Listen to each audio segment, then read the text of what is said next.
Imagine a neighborhood where every step you take feels like you're walking on eggshells, where one person, a single figure, holds the power to dictate how you live, how you breathe, and even how you think. This is the story of a community held hostage by a woman named Karen, who ruled with an iron fist, manipulating, controlling, and bullying her way to the top.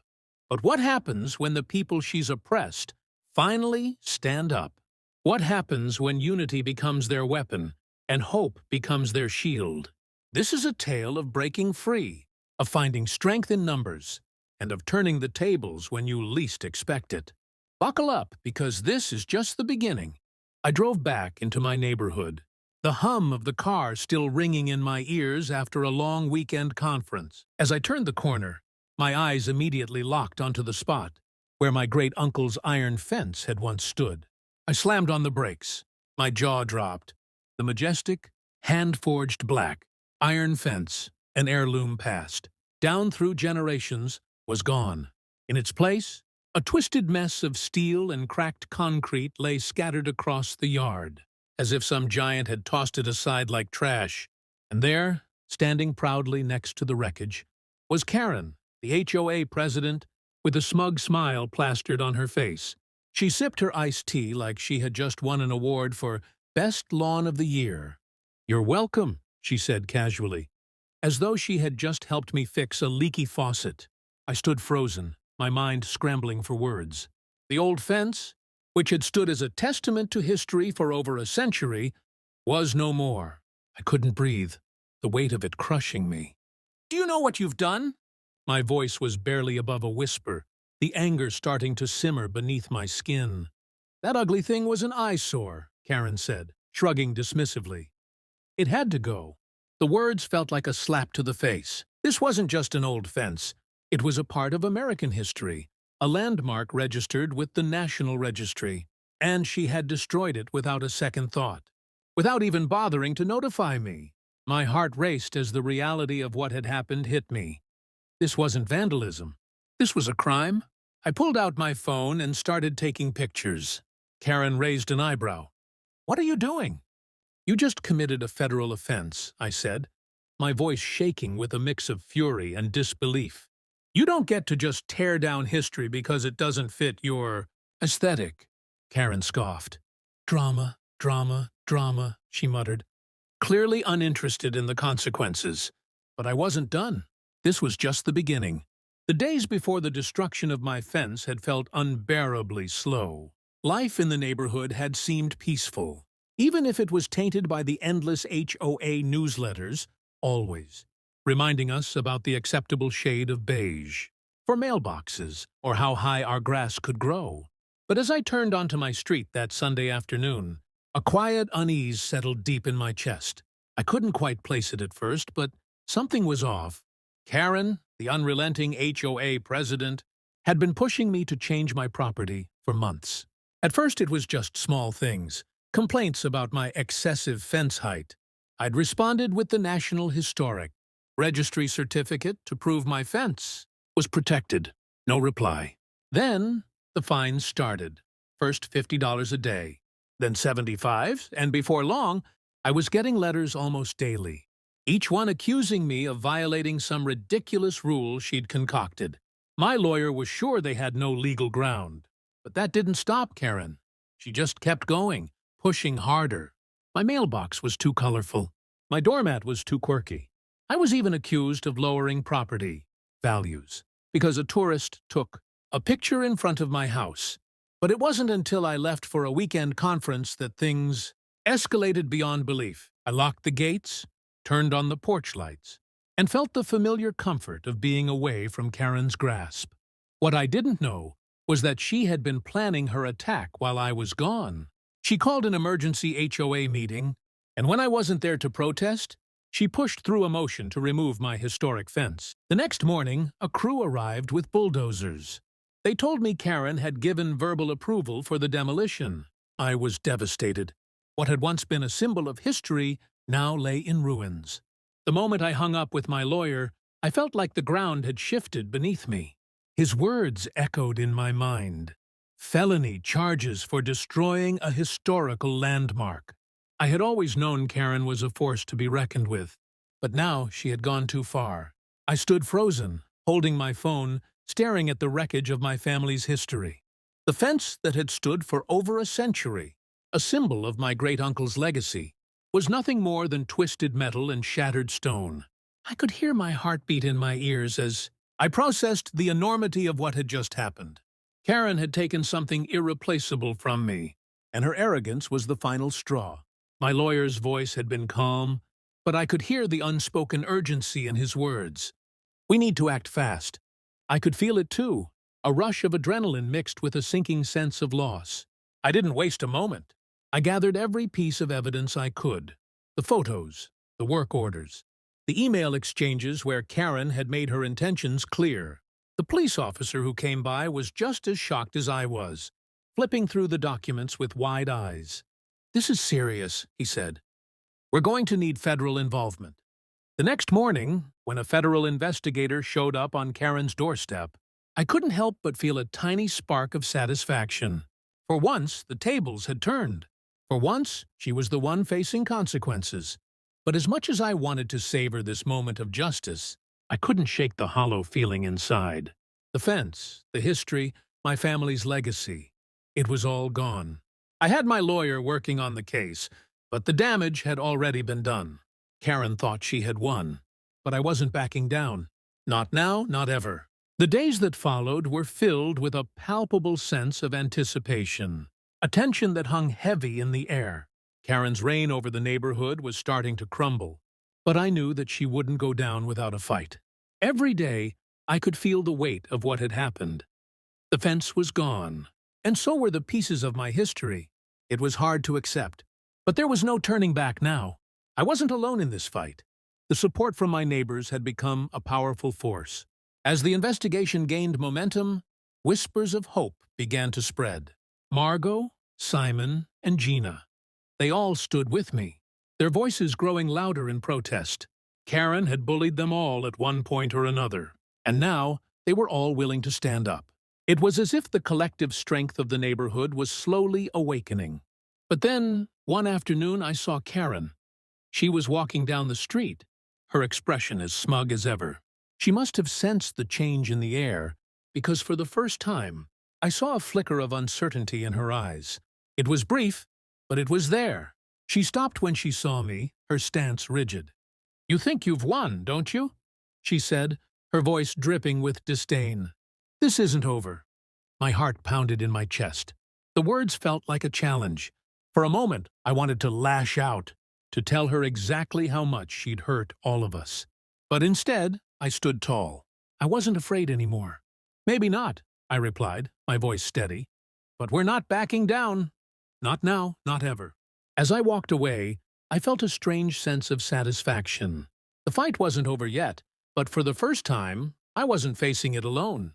The neighborhood had finally united, and with that unity came a spark of hope that maybe, just maybe, we could finally take back what Karen had stolen from us. The days following the investigation felt like a never-ending tug-of-war. The neighborhood was on edge, filled with whispers and side glances. It wasn't just about the fence anymore. It was about everything Karen had done. It was about reclaiming our space, our right to live without fear of her oppressive rule. The weight of it all pressed on me, but I wasn't backing down. One evening, as I walked home after meeting with my lawyer, I saw her, Karen, standing at the end of the street like a dictator on her throne. The sight of her filled me with a simmering rage, but I swallowed it down. It had been weeks of frustration, of anger, but now wasn't the time for that. Now was the time for clarity. "Evan," she called out, her voice sugary sweet but tinged with condescension. "I do hope you're not too upset about the fence. It really wasn't in great shape anyway, don't you think?" Her words were like a knife to the gut. For a moment, I was paralyzed with anger, but I forced myself to breathe. I couldn't let her win. "You have no idea what you've done." "Karen," I said, my voice even and controlled, though every word felt like it carried the weight of my frustration. She froze, a momentary flicker of hesitation flashing across her face.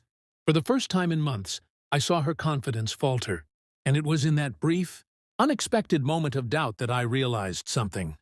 She wasn't untouchable. She was just a person who had gone too far. And now, finally, she was starting to feel the consequences. The following days felt like an eternity. The neighborhood, once a haven of peace, was now a battlefield. Karen's reign was beginning to slip, but she was still holding on with everything she had. The smile on her face as she passed by, arrogant, cold, made me feel the weight of everything I'd fought for.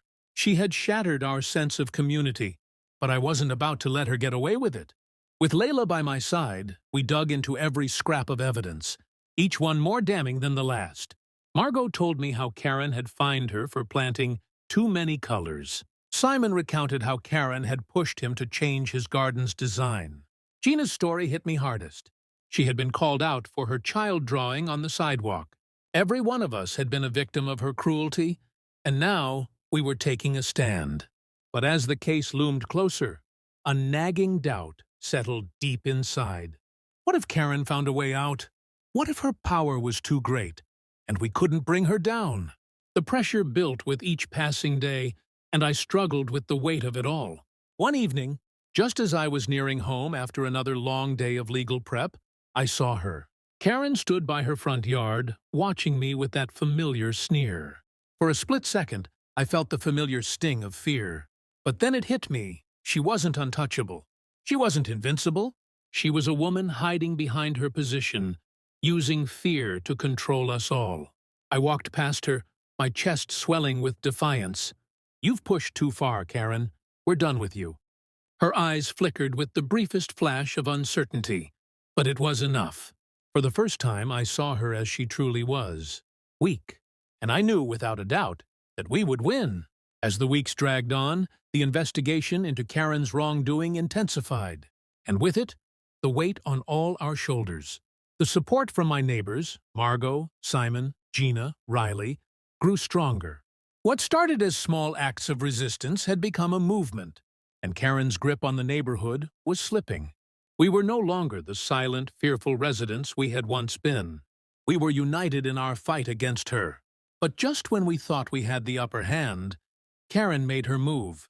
I saw her standing outside her house one morning, her arms crossed and her eyes narrowed. There was a cold, calculating look on her face, and I knew, without a doubt, that she was preparing for a final confrontation. "You think you've won?" Karen's voice cut through the air, sharp and venomous. "You haven't seen anything yet." My stomach tightened, a flicker of doubt creeping in. Karen had always been unpredictable, and part of me feared what she might do next. But I pushed the fear down. I was done being afraid. "I'm not afraid of you anymore, Karen," I said, my voice steady, unwavering. Each word felt like a weight lifting off my shoulders. "You can't control us anymore." Her eyes flashed with anger, but for just a moment, I saw something else. Uncertainty. It was faint, almost imperceptible, but it was there. And in that moment, I realized something. Karen wasn't untouchable. She was just a woman, hiding behind the illusion of power. I turned away, the weight of the years of fear and frustration finally lifting. This wasn't just about offense. It was about our right to stand up for ourselves. And for the first time in months, I felt a flicker of hope. Maybe, just maybe, we could win this fight. As the days stretched into weeks, the tension in the neighborhood became unbearable. People whispered in corners, glancing nervously at their windows, wondering what Karen's next move would be. But the fear that had once silenced us was slowly dissipating. Margot, Simon, Gina, and Riley. They were all standing with me now, united by a shared desire to reclaim our space, our right to live without fear of Karen's rules. This wasn't just about offense anymore. It was about justice. When the HOA meeting was scheduled, I knew it was time. The air inside the room was thick with anticipation, everyone holding their breath as Karen walked in, exuding her usual smug confidence. But there was something different about her this time. The cocky smirk was gone, replaced with a tightness around her eyes, a wariness I hadn't seen before. For the first time, she seemed unsure. Standing up, I finally spoke. my voice cutting through the silence. Karen, this ends today. We're done with your manipulation, your fines, and your control. You don't own us anymore. Karen's eyes narrowed, her usual sharpness dulling slightly, but she quickly regained her composure.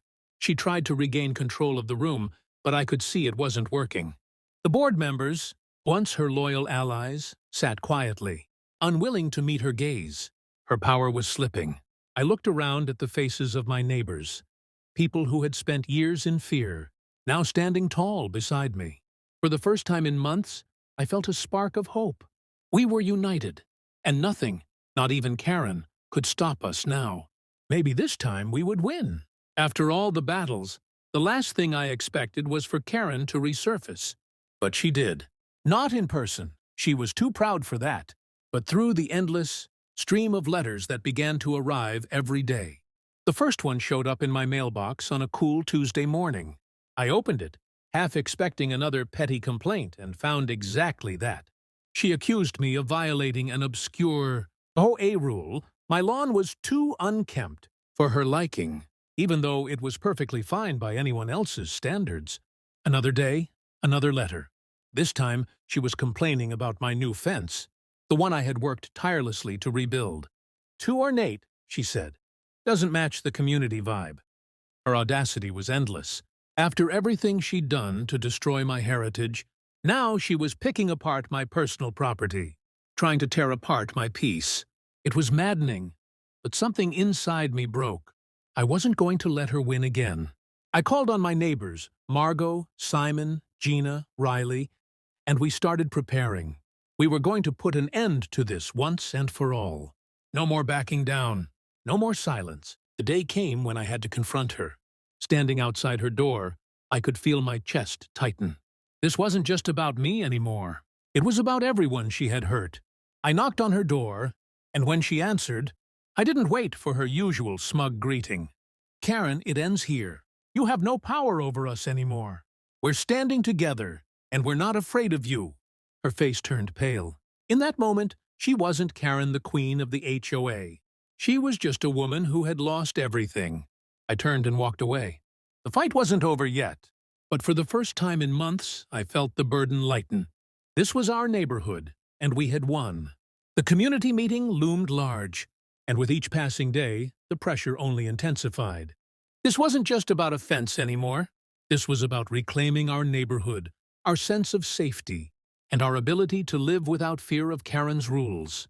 For years, we had let her make decisions for us, let her trample over our lives without so much as a word of protest. But now, as the meeting neared, everything had changed. Margot, Simon, Gina, and Riley, my neighbors who had all suffered under Karen's tyranny, were finally ready to stand up. Their resolve was unmistakable. Each of them had lived under Karen's thumb for too long, and now they were ready to demand their dignity back. I could see the fear in their eyes, but there was something more. Courage. We weren't just victims anymore. We were a united front, and together, we were stronger than any single rule Karen could impose. That night I barely slept, tossing and turning as I prepared myself for what was to come. My mind raced through every scenario. How would Karen retaliate? Would the board back her once again? Or was this time different? My hands clenched into fists as I thought about everything she had done to tear us apart. But I couldn't let fear stop me. I had to be the one to lead. I had to be the one to fight. The day of the meeting arrived, and the room was packed. I could feel the collective energy of my neighbors behind me, their support solid and unwavering. And then, there she was, Karen. She walked in like she owned the place, but there was something different about her this time. Her posture was stiff, her movements defensive, almost as if she knew the end was near. And in that moment, I realized Karen wasn't the invincible force she'd once been. She was just a woman who had overstepped. And now, it was her turn to face the consequences. If you've enjoyed this journey of resilience, community, and standing up against adversity, then don't forget to subscribe to our channel for more captivating stories just like this one. By subscribing, you'll be the first to hear about our latest content, packed with drama, hope, and powerful messages that inspire. And if you know someone who needs to hear this story, share it with them. Let's spread the message of empowerment and unity far and wide. Together, we can make a difference.